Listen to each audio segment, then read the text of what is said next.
This is an iHeart podcast. Guaranteed human. Hey, everybody. Exciting news. We're thrilled to share that our show was named one of the best of 2025 by Apple Podcasts. Thank you for listening and joining us on this journey straight to the top. If you're new to the show, we recommend you check out a few of our favorite episodes like Rob or Gregor or Christina. We're also in good company on this list, so be sure to check out the full Best of 2025 collection and discover other amazing shows right now in the Apple Podcasts app.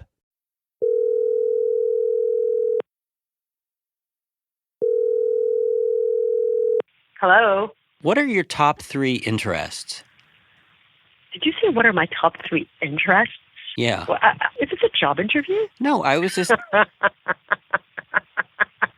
What's so funny about that? Why? I just want to get to know you better. After 40 years, you want to Just get give to know me what's your top interest? Probably my kids. Children in general, yeah. Children? Kids. Would you say couscous? I would not say couscous. You really like couscous. Would you? No, I wouldn't, but I mean... So, your children, number 1. Number 2, a close second is couscous. And what's 3? Why don't you tell me what why don't you just tell me what number 3 is? Go ahead. What is my number 3? Hanging up on me? Boom, boom, start the show.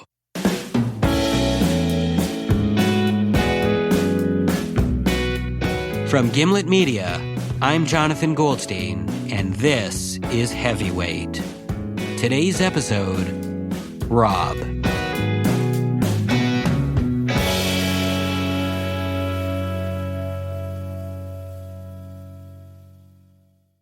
My friend Rob Corddry is a famous actor, and the fact you think I'm resentful is ridiculous. No, I'm afraid that says more about you than it does about me. I guess you could say Robert and I have both done pretty well. He works with famous movie stars like Dwayne "The Rock" Johnson, and I work with famous podcast editors like Jorge "The Rock" Collection Just. And boy, does he have a lot of amethyst. Rob was a correspondent on The Daily Show and stars in film franchises like Hot Tub's Time Machine 1 and 2, and I star in Heavyweight, the podcast you're listening to right now. So good for Rob, and good for me. I don't even know why we're still talking about this. Because after all, it wasn't Dwayne Johnson who Rob recently approached with a unique problem. It was me. Aside from a pocket full of noogies and karate chops, I guess there wasn't a thing the great The Rock could do for Robert. Rob is more your showbiz name, right? But it's also my name. It is? Yeah. Because of showbiz opportunities, Rob can't leave Hollywood, so he phones me from a studio in L.A. Hey, gentlemen, start whenever you want, and we'll just keep rolling. Once his studio operator, Laura, gets us rolling, Rob tells me his tale of woe. It all began with his daughter, Sloane. My daughter is 11, and she tripped over a log and broke her arm. Sloane was at school, and she tripped over a log and fell. Which was exactly how I broke my arm when I was a kid. When Rob was around his daughter's age, he was out in the woods with his Boy Scout troop, and he also tripped over a log and broke his arm, exactly like Sloane. Did you tell her this story about how when you were a kid, the same thing had happened to you? Oh, yeah. Every connection I make with her, I kind of cherish, and I thought that was just a funny one, that we broke our arms in the same exact way. So, she went and got a cast, and I forwarded the picture. It was this adorable picture of my daughter in her purple cast, and I sent the picture to my family. Rob texted the photo to his brother, his sister, his mother, and his father. And so, a text thread began. Do you have the texts on you? I do. I think I do, yeah. It might take me a second to find them. Sure, yeah. Okay, is this it? Just trying to find the beginning. It's so long. There's a lot about my daughter here, a lot of, oh man, that poor little girl, and so forth. When the family asked how Sloane had broken her arm, Rob excitedly told them about the weird coincidence. And that's when Rob's troubles began. My mother immediately shot back, "You never broke your arm." My mother said, "I do not remember that at all. Laura, do you remember that?" Because my sister is the keeper of memories. In a family, each member has their role, the thing that defines them. Laura's role is keeper of memories, and immediately she texted back, "Don't recall any of this." A second later, Rob's father weighed in with ridicule. "Was that the camping trip where you broke your arm and it healed overnight?" Rob shot back, "I had a cast for weeks!" Exclamation point. Next, Rob's younger brother Nate chimed in. "Oh boy, here we go. Another I broke my arm story. Look, I'm the broken arm guy. That's my role." In a family, those agreed-upon roles are reinforced through agreed-upon stories. Rob says the Cordrys have about a half a dozen chestnuts that get told over and over. One of the biggies is about young Nate and how he broke his arm twice. Rob's mom is quick to confirm. "That's true. You are the broken arm butt." I'm just reading this verbatim. My mother can't type worth a crap. And then she wrote right after that, "Broken arm guy. I don't have my glasses on."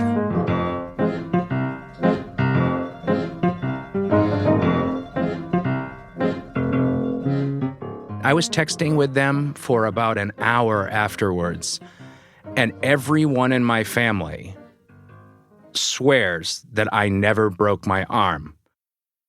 This, in spite of Rob's absolute certainty that he did break his arm. It made me angry. It's very invalidating.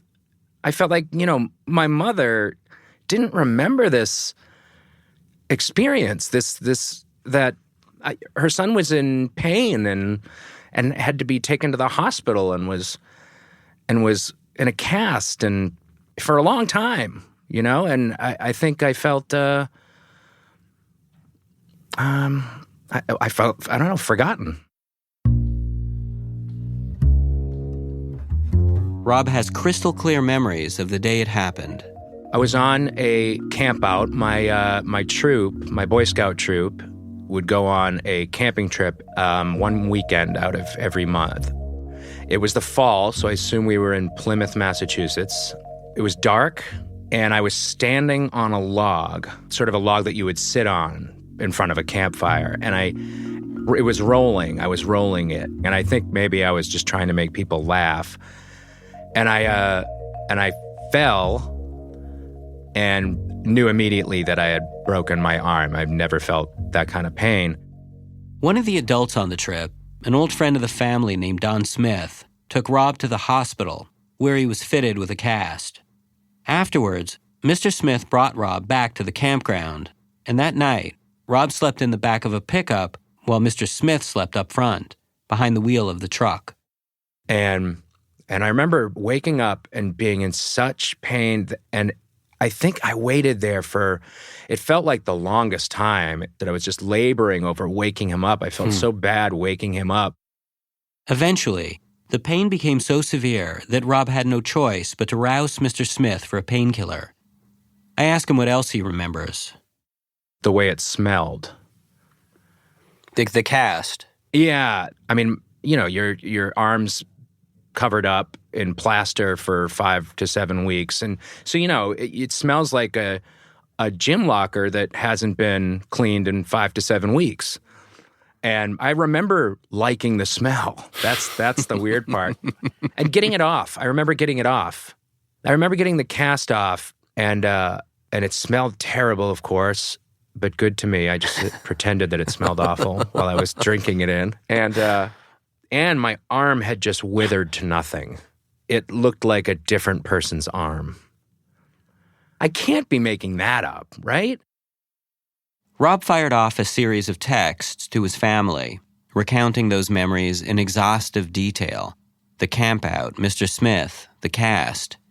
When he finished, his mom was the first to text back. I'm afraid you were hallucinating, sweetie.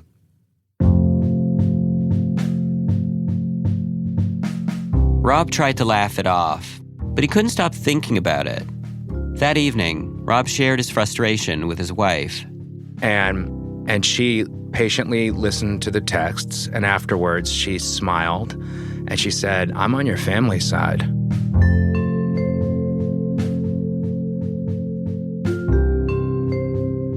Gently, his wife reminded him that he's kind of absent-minded.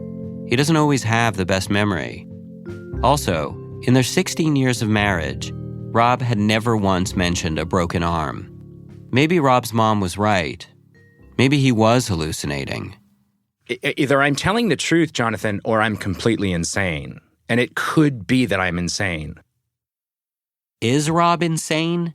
Or had he really broken his arm? I was going to find out. But before setting forth on something like this, I need a call to arms. Something to stir my innards good. So we're going to do this. I'm going to do it. Yeah, good. My innards remain unstirred. So, I'm going to get right on this. All right, great. But just when I think that Rob will never give my innards the stirring they need... Hey, Jonathan. Yes. Go get him, you son of a bitch. That's what I was waiting for. Yeah, that was great. That was good. I was going to say either that or get those bastards, but I'd have felt weird calling my family bastards. After the break, questioning some dirty, rotten bastards. All right, great. All right, I love you very much. Oh, thank you. Thank you. All Right right. back at you there. Right, say it. I want you to say it. I love you. So... What? I just... Hello? Hello? Yeah, I'm still here. So Laura is there as well? Yeah. You dropped out a little bit there, Jonathan. Oh, if you could repeat what you said, that'd be great. Is Rob still there? I'm here. I'm still here. Yeah, we're both here. I think there's one little section where you dropped out a bit. I think you know what section that was, Jonathan. I was just asking if you were still... Can you hear me, Laura?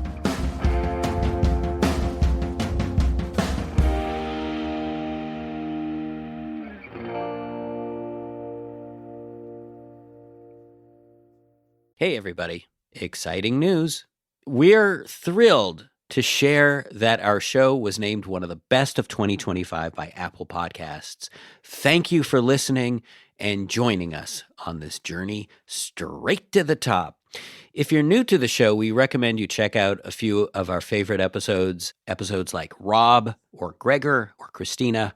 We're also in good company on this list, so be sure to check out the full Best of 2025 collection and discover other amazing shows right now in the Apple Podcasts app.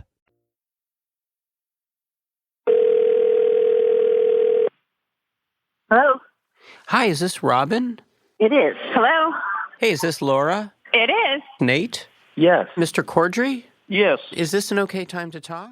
My search for the truth begins with the Cordrys. Rob's brother Nate. I'm comfortably sitting in a chair. His sister Laura. Right now we're in Disney World. His mother Robin. I'm in my car in front of a post office. And his father Steve. I'm in Florida. What makes them all so certain that Rob never broke his arm? No one in the family can remember it. His own mother. No broken arm for Rob. His own father. I certainly don't remember him coming back in a cast. If there's anyone's memory in the family that I would trust, it would be Laura's. Yeah, I don't think it happened. I typically remember everything from every situation in the family, so... And you've not been wrong before? No. My first thought is that maybe around the time Rob broke his arm, something traumatic happened in the Cordrys' home life, something that might have overshadowed the accident and thus erased it from the collective memory. The death of a grandparent, perhaps, or a house fire. No, nothing. Well, we got cable one summer, so that kind of derailed the entire neighborhood.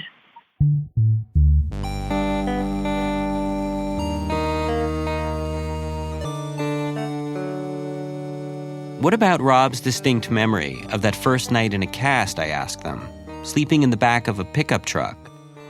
Mr. Smith never owned a pickup.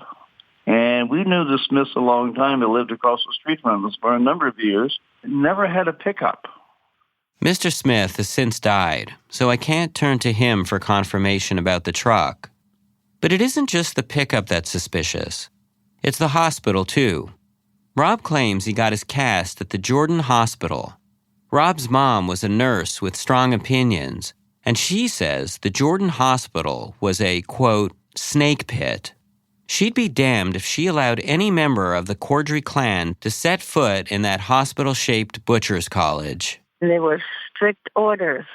If any of my kids get hurt, do not take them to that hospital. Don't go to the Jordan Hospital. That would never happen. He said he went to Jordan Hospital. In his make-believe pickup. And most damning of all, I broke my arm. twice. The only one that I remember having a cast on his arm was his younger brother, Nathan. My younger brother, Nate, broke his arm. Broke his arm twice. I had to be in traction. Was in traction for 2 weeks. 2 weeks, for 14 days. So the Cordrys aren't just a bunch of broken arm deniers. They all remember when Nate's arm broke and who broke it.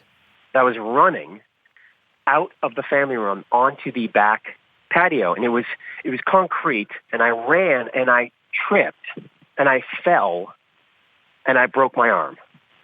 And for my entire adult life, I had thought that my shoelaces were untied. That is not the truth. Many years later, Rob said, it wasn't your shoelace. I tripped you. Nate, when Nate had his cast removed. And he remembers the smell of Nate's cast. I remember the smell of Nate's cast. When he took it off, his arm was like yellow and it looked like it was like molting. It was nasty and it smelled so bad. Oh. I asked Laura if she would describe the odor as reminiscent of, say, a gym locker. And Laura says, yes, exactly. A gym locker. I think he might have tried to steal my memory. Even if you're famous, you shouldn't go around stealing people's memories.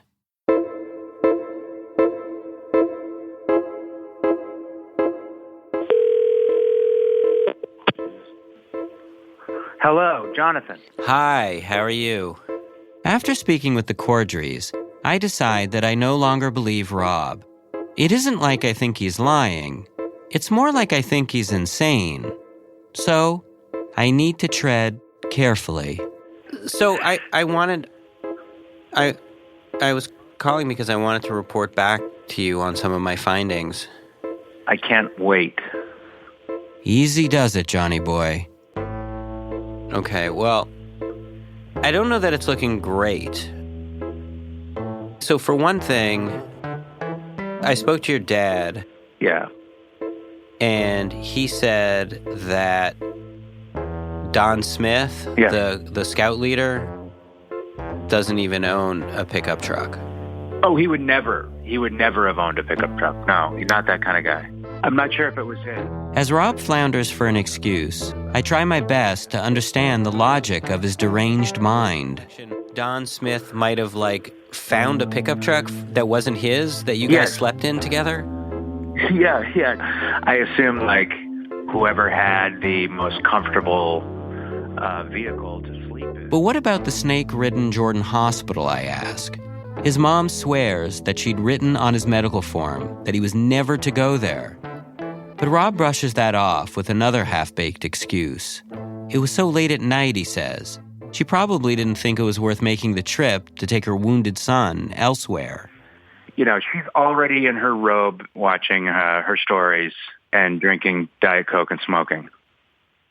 Rob's explanations were becoming increasingly far-fetched, but he was sticking to his story. I had no choice but to bring out the big guns.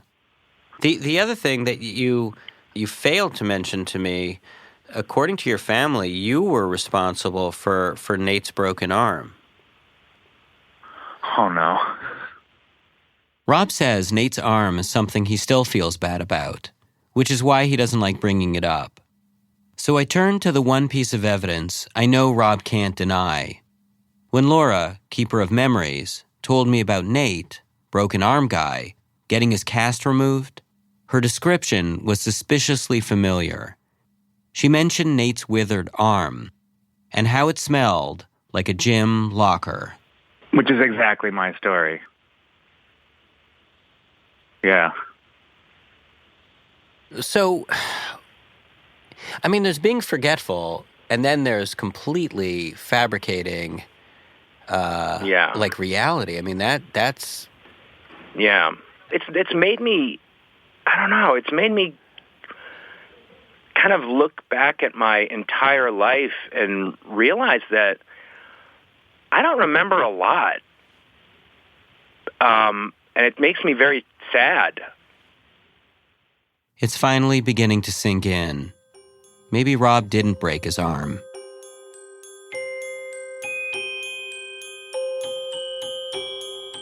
Before we get off the phone, Rob asks me if, in spite of all this, I'll keep digging a little longer. And I promise him I will. I'll reach out to you when I have something new. Great. And hey, Jonathan? Yes. I love you very, very much. I hear you, buddy. And? You know what? What? I'm in a crowded area.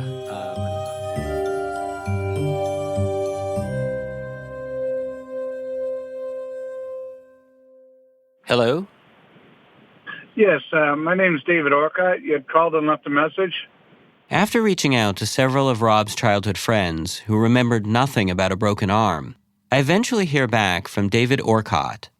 David and Rob were in the Boy Scouts together, and Rob recalls them taking a group of Girl Scouts on a hike during the autumn of his broken arm. I filled David in on the alleged broken arm and all the holes in Rob's story. Every single person in his family said, you're crazy, you never broke your arm. And they were quite positive of this. But he is quite positive himself that he did break his arm and even has like... He did. Sorry? He did break his arm. I've got a picture of him with a copy or scan of it. We could do something along those lines. Won't be a problem. Maybe Rob wasn't as insane as you people thought. Sorry, folks, but according to the Gimlet Media Employee Handbook, when you've got this much dramatic tension in a story, you have to amp it up with a plethora of advertisements. So, take a bathroom break and fix yourself a snack. Not at the same time, of course. And I'll catch you on the B-side. Do you ever wish your office felt better? Buzzy Space designs furniture and acoustic solutions that make workspaces more comfortable, more creative, and more fun. If you need a quiet corner to focus or a collaborative space to brainstorm, Buzzy Space has you covered. Head to buzzy.space to check out their innovative solutions and make your office a place people actually love coming to. That's BUZZI.space. As promised, a couple days later, I received the photo from David Orcott. Rob's on vacation in Hawaii, a paradise island populated by celebs like Tom Selleck and Don Ho. But I just can't wait to share the news. Plus, I've never talked to anyone in Hawaii before. Hawaii? Are you in Hawaii right now? I am, yeah. Once Rob's done bragging, I tell him I have something to share. Okay, here we go. I'm texting it to you right now. It should be on its way. I just got a text from Jonathan Goldstein. That would be me. Attachment, 1 image. Whoa. The photo looks like it was shot on a 1980s Instamatic. In the foreground is a group of Girl Scouts sitting on a ledge. And behind them... There's me. In the back row, with a broken arm. The picture is pretty grainy, but you can see a Rob-like boy looking little for his age compared to his friend David, who stands beside him. Rob's arm is covered in something big and white. Is it just like you remembered it? With it, yes. Yes. With a huge, huge cast And look, and not looking happy either. Armed with this, I mean, what can they possibly say? I don't know. I almost feel bad for them. Evidence in hand, Rob organizes a conference call with the whole Cordry clan. And to best enjoy the moment, he also writes a victory speech. I'm very proud of it. Do you need to practice it? Yes. Let's hear it. I can't imagine what you're all feeling right now. How would I react if I had forgotten that my son or brother spent 5 to 6 lonely weeks of recovery shoved into a cast so bulky, so glaringly white, it would not surprise me if strangers who, at the time, had been cursed to catch a glimpse of me lugging that albatross around still jolt awake at night, screaming, "Man, that kid sure did have a broken arm. I'll never forget." It was a big cast. Your son, your brother, will always be here to remind you that when I was a kid, I definitely, without a doubt, broke my arm. That's beautiful. Understated, but beautiful. All right, so you know what? Why don't we call into this conference line just so we'll be on the line before they will so we could greet them? Okay. Just like in those movies, you know what I mean? Where like someone walks into the room and then the person with the evidence is sitting calmly, cross-legged in an armchair. Hello, family. Glad you can make it. Please, make yourself comfortable. Okay, so I'll call in and you're going to call in as well, right? I'm going to call in, in 1 minute. Okay.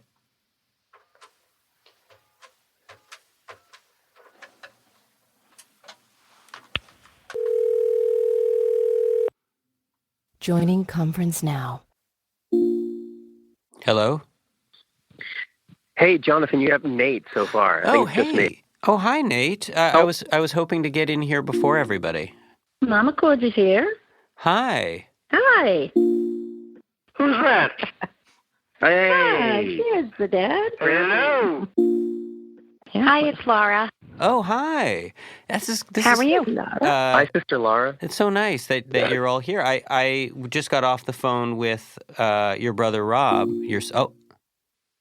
Hello. There's my son, Rob. Oh, no. Did she beat us? We all beat you. Oh, everybody's there? Yeah.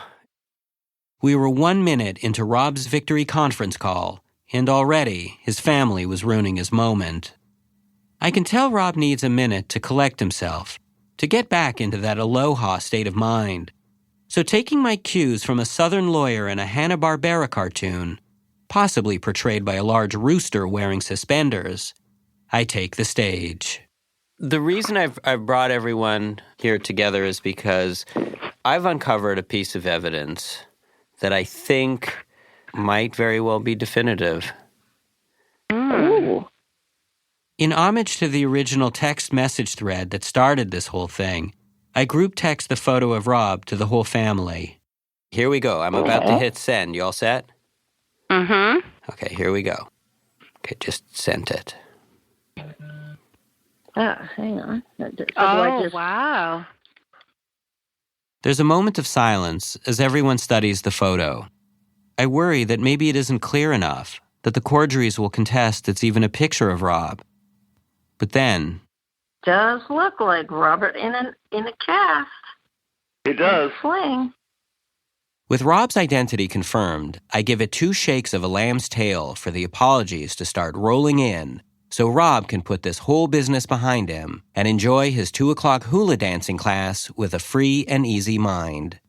But 2 shakes of a lamb's tail becomes 3 shakes, and then 4 shakes. So do you all believe now, definitively, that Rob was right and you guys were wrong? I don't know how Dad and I and Laura and Nate could not remember this. Again, a hush falls over the conference call. How could they not remember? It just didn't make sense. Unless...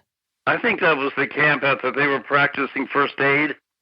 And they were using Rob as a guinea pig on how to splint a broken arm. With that, the floodgates are open, and everyone begins forwarding a theory. It does vaguely look like a pretend cast because of its size. Like an Adobe Photoshop? Maybe you just wore that cast when you were away from the house. Oh, cripes. We never saw it.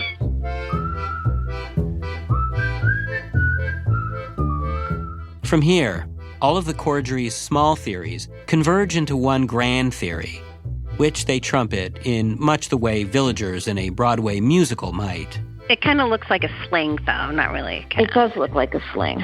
Yeah. That's what you're seeing is a sling. So maybe... Could have sprained. It was something. A sprain or...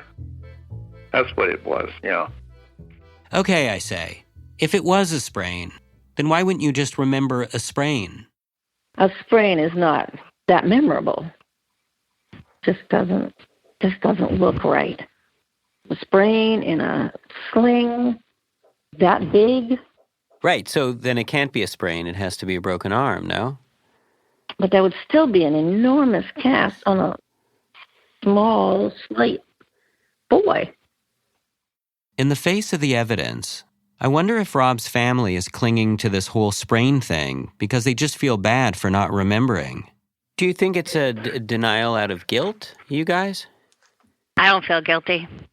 Neither do I. Don't feel... I will say that my memory is imperfect, and it's altogether likely that you did break your arm.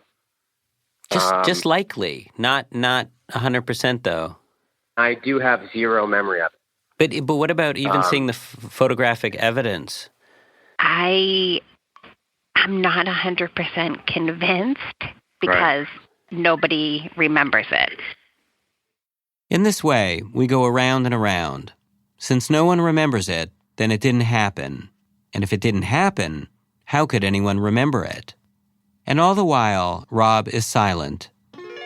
I imagine him on the other end of the line, seated alone at a luau table, sadly picking the weeds from his grass skirt and taking sad, slow sips from one of those drinks that come in a flaming pineapple, the kind famous people are forever throwing at the paparazzi. Suddenly, Rob lets his frustration be known. I cannot believe that you guys are working this hard to not believe that I broke my arm. I did not expect this. I did not expect this reaction. It seems it's going to take more than an old photograph to change the Corddry's cemented version of history, and it's going to take the Corddry's belief in Rob to make him feel sane again. So I asked the family what they'll need to accept that Rob broke his arm. Where's the medical records? Then I would believe it. Yeah. Of course. Yep. Yeah, of course. Of course. And if we're able to present medical records attesting to the fact that Rob broke his arm, would they then all apologize to Rob? If this is all true, he deserves an apology. I would apologize, yes. I would definitely apologize. I would feel terrible. Absolutely. Yes. Yes. I'll be the first to stand up. But do you think that's going to happen? No, I don't. I really don't know.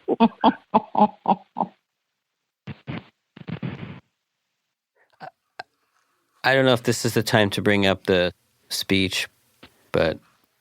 A speech? I mean, yeah, I wrote a speech. I wrote a victory speech. In spite of everything, I knew that Rob was proud of that speech. And since he'd already written it, I figured he might as well read it. So, I can't imagine gotta go, actually. What you're all feeling. Oh. I'll start again. I can't imagine what you're all feeling right now. How would I react if I had forgotten that?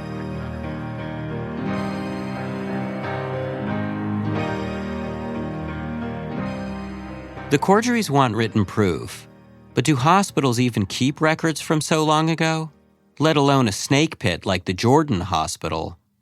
Since Rob can't be expected to interrupt his Hawaiian holiday with the trivial business of procuring paperwork, I decide to handle it myself. And who better to help me handle it myself than someone else? And who better as someone else than an actual doctor?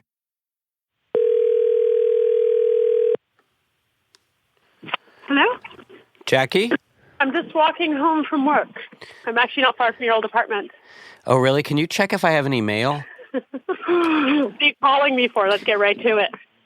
I explained to Jackie that a friend of mine, a famous friend, who, for his own privacy, I'd rather not name, was in need of medical records. Oh, they were probably, easily over 30 years ago. Do you think they would still exist? Well, it depends. So they might either get rid of them or they might have gone into deep storage, but they may have a record. As a doctor, would you be able to get the records out of deep storage? No, but he can request them himself. He doesn't need me. Well, first of all, right? he's a very busy man. Did I mention that he... I'm not busy, right? This isn't going at all the way I'd hoped. Instead of offering help, Jackie is offering jealousy. Of Rob. I explain that she's being ridiculous, that she's also my friend, but that Rob just has VIP needs, the needs of a very important... Here, let me reiterate what I already said to you. What did I say to you? Were you listening? Yeah, you said you're too busy. busy. What did I say to you? You said you're about your famous friend. What can your famous friend do for himself? Eh? You said that he could phone up and he could find out. He can get them himself, yeah. He needs his signature on a piece of paper. What are you talking to? Hi, Jeremy, how are you? In the midst of tearing me a new beehole, Jackie runs into a friend of hers named Jeremy. I'd never heard this tone in her voice before. Could it be that an unplanned social encounter with a friend was making Jackie happy? I'm talking to Jonathan. He's just trying to, Jonathan. Oh, it's so good to see you. Hey, say hi to Jeremy.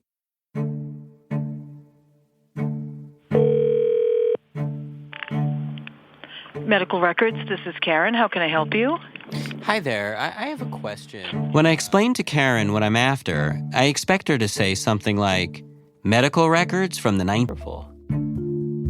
For the next 7 to 10 business days, I wait. But something you don't have to wait for is deals. Because here they are. Deals, deals, deals.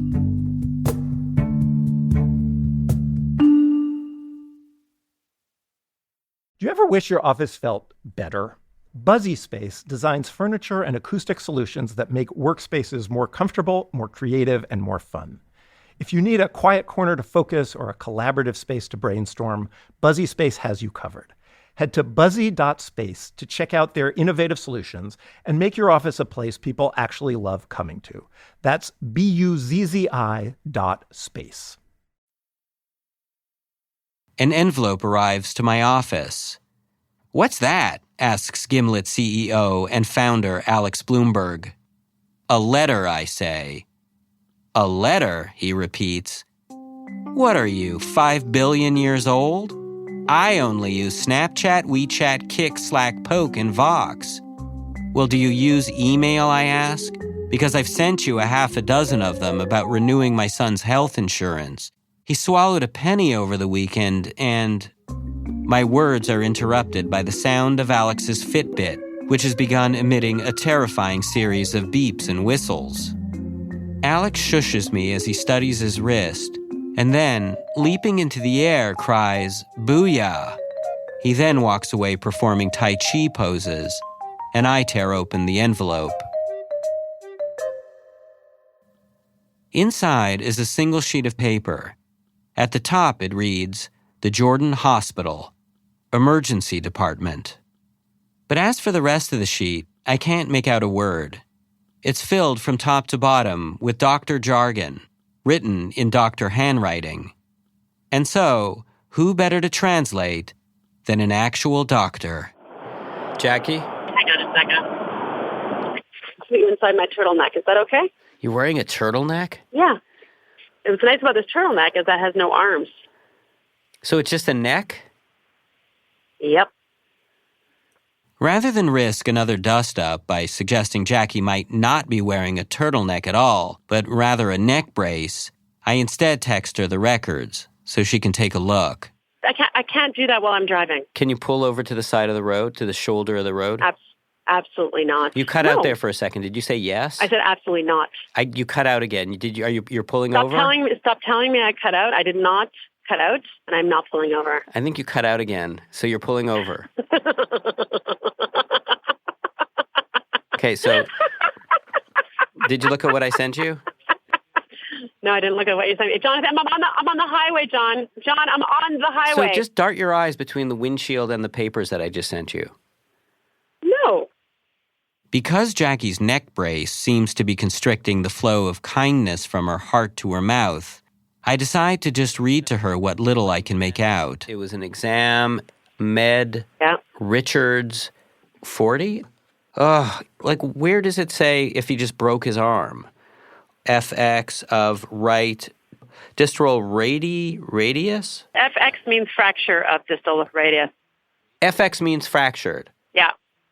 So he fractured his arm? Yep. So is that the same thing as breaking? Yes. So he broke his arm? He broke his arm. Looks like it.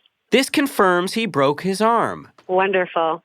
Are we done? Down and live in therapy.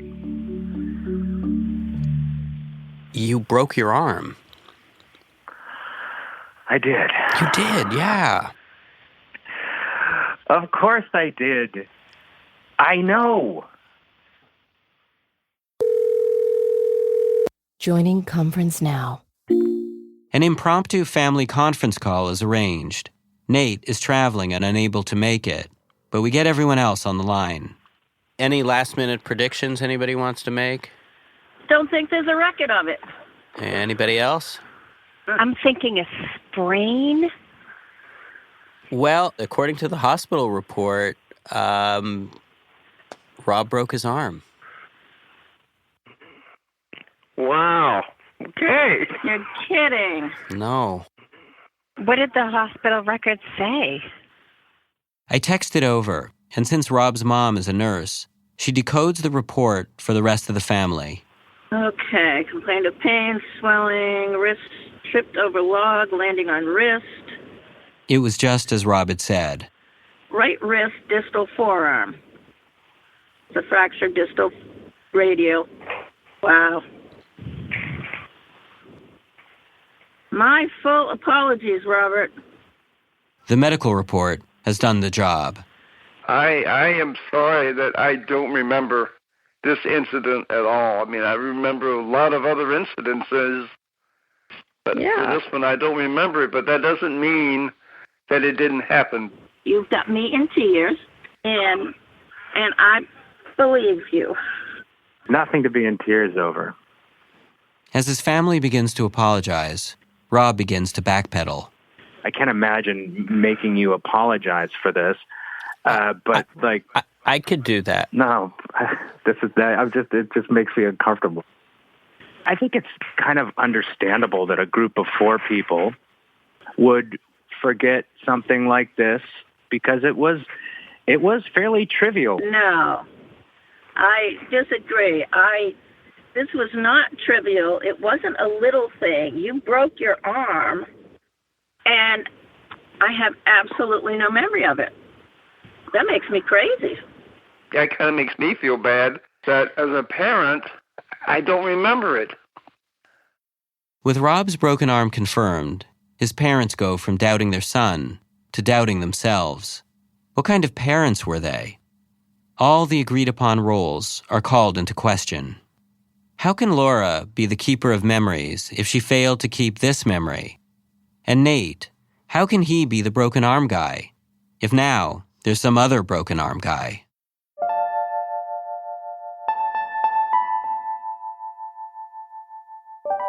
This is the moment when Rob should be delivering his victory speech in its entirety. He should be saying, "I told you so," in a sing-songy voice that is sickening to everyone. He should be gloating. But there's something about his family's remorse that feels worse than their disbelief. So instead, Rob tries to diffuse the situation by joking around. No. Listen, you weren't there for it. You probably had to write me a note to get out of phys ed, which was great. That's probably the extent of your involvement in this. To reassure them, Rob falls back on the old Cordry family chestnuts. I can think back to seeing little Nate in traction in the hospital, and even today can probably cry over it. That's memorable. And just like that, things begin to snap back into place. Once again, Nate is the broken arm guy. And Laura? I mean, I'm surprised that I don't remember it because I remember stupid things like what color sneakers I had. And I remember one day we went for dinner or lunch at either Burger King or McDonald's, and Laura found $10 under the table. It was Brigham's. See? I didn't remember that. I just remember. Yeah, I remember where we were sitting. And just like that, once again, Laura is the keeper of memories.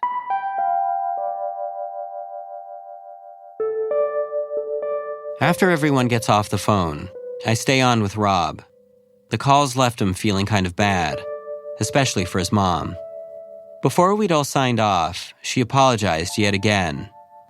Despite Rob's reassurance, she was still feeling guilty and unsettled by your lack of memory. Hi, this is Robin.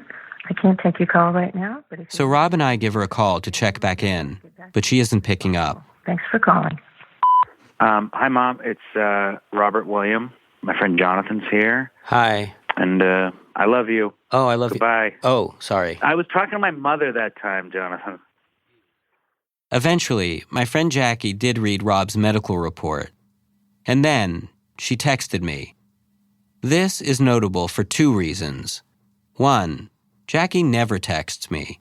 And two, she began the text by saying, I read the report, and truthfully, the most interesting part was the remark that the patient was pleasant. Oh, well, that's very nice. And she goes on to say, in an ER setting, no one would ever bother writing that. Oh, man. I remember getting along with the doctor and him saying that I was a champ. I just... Swallowed your pain. Yes, like always. Oh. I took great pride in being a champ. In the ER, Rob was pleasant. In the pickup truck, he didn't want to bother anyone for a painkiller. A couple weeks later, and he was leading Girl Scouts on a hike. And ultimately, maybe that's why no one remembers Rob breaking his arm.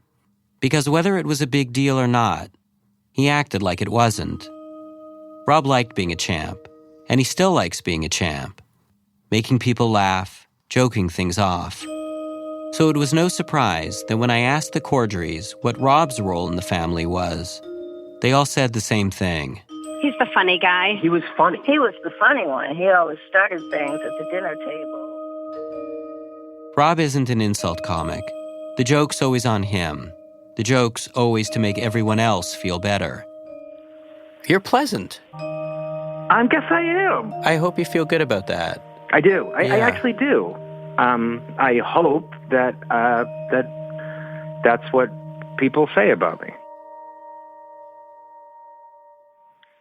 He is really funny and caring and sweet, and I love the soft side of him.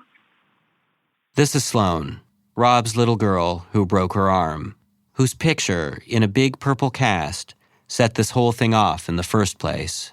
He doesn't really have a hard side. And he's someone who you can always go to. And he's not going to yell at you or tell you like that you did something wrong.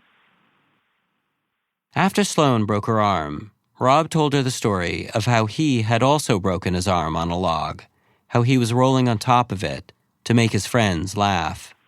In a way, it was just comforting to know that, like, I wasn't the only one who tripped over a tree, because that's embarrassing.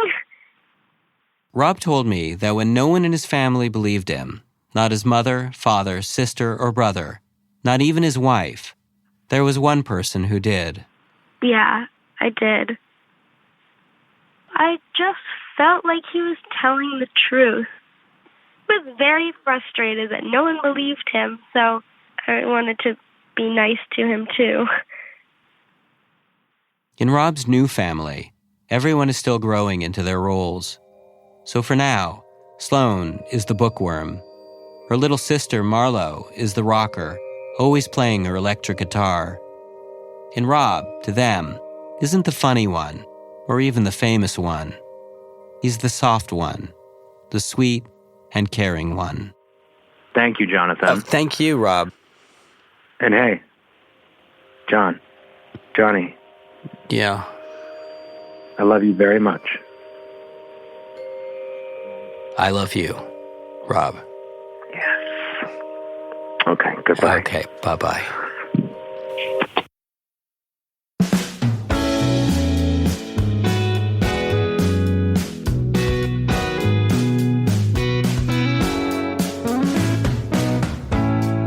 Now that the furniture's returning to its goodwill home. Now that the last month's rent is scheming with the damage deposit, take this moment to decide if we meant it, if we tried, or felt around for far too much, from things that accidentally touched. Heavyweight is hosted and produced by me, Jonathan Goldstein, along with Kalila Holt, Peter Bresnan, and Stevie Lane. The show is edited by Jorge Just, with additional editing by Alex Bloomberg. Special thanks to Emily Condon, Fia Benin, B.A. Parker, Matthew Nelson, Sandra Cordry, and Jackie Cohen. Thanks too to our friends at Maximum Fun, with whom we had the maximum amount of fun. Bobby Lord mixed the episode with music by Christine Fellows, Blue Dot Sessions, and with his very own music by he himself, Bobby Lord. Don't laugh when I'm doing the credits. Additional music credits can be found on our website, gimletmedia.com/heavyweight. Our theme song is by the Weakerthans, courtesy of Epitaph Records, and our ad music is by Haley Shaw. Follow us on Twitter @heavyweight or email us at heavyweight@gimletmedia.com. We'll have a brand new episode next week.